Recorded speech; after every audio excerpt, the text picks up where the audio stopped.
હાલમાં તારીખ 13/12/2024ના રોજ અને તારીખ 14/12/2024ના રોજ એક ફરિયાદ નોંધવામાં આવેલ, જેમાં ફરિયાદી મુકેશ ગેહલોત તથા ભરતભાઈ કુકડિયા દ્વારા ફરિયાદની જાહેરાત કરવામાં આવેલ કે બંને જે છે ફરિયાદી એ બિઝનેસના મામલામાં એમનું એક એપ્લિકેશન અને વોટ્સઅપ ઉપર ને આ રીતે એ લોકો એક્ટિવ હતા. એ દરમિયાન એક બેન દ્વારા એમને વોટ્સઅપ ઉપર સંપર્ક કરવામાં આવેલ. વોટ્સઅપ પર વાતો થતાં બેને એમને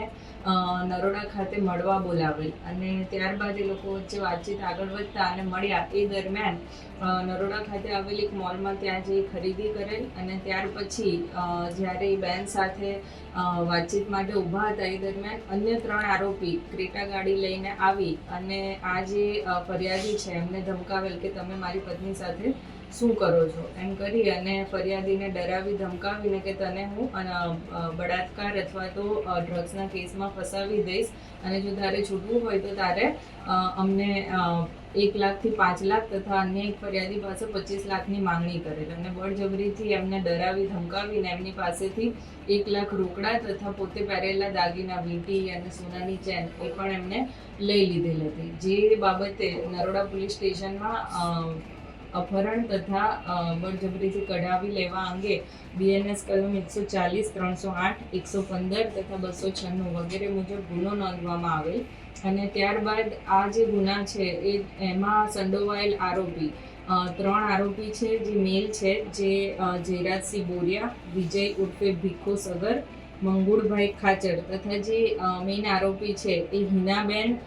વડોદરા જે મૂળ રાજકોટના છે તેમની ધરપકડ કરવામાં આવેલ છે અને તમામ આરોપી વિરુદ્ધ કાયદેસરની કાર્યવાહી હાથ ધરવામાં આવેલ છે. મેડમ, આની એમો કેવા પ્રકારની હતી? આ ગેંગમાં કેટલા સભ્યો હતા અને બીજું કે તપાસમાં પૂછ્યું કેટલા લોકોને ટાર્ગેટ કર્યા હતા? હાલ જે છે એમાં 2 ફરિયાદી સામે આવેલ અને તેમની ફરિયાદ લેવામાં આવેલ અને જે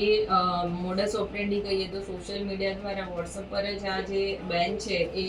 આ રીતના વ્યક્તિઓનો સંપર્ક કરે અને સંપર્ક દરમિયાન તેમની સાથે વાતચીત કરી અને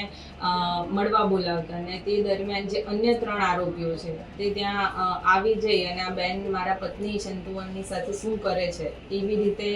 જે ફરિયાદી છે એને ડરાવતા ધમકાવતા અને એમની પાસેથી બળજબરીથી પૈસાની માંગણી કરતા અને એ રીતે એમને ડરાવી ધમકાવી અને પૈસાની લેતી દેતી કરી લેતા. અગાઉ પણ એમણે આ જે 2 વ્યક્તિઓ સાથે છેતરપિંડી અને આ રીતે કરેલ હતું, જે સંદર્ભે એમની હાલ ધરપકડ કરવામાં આવી છે.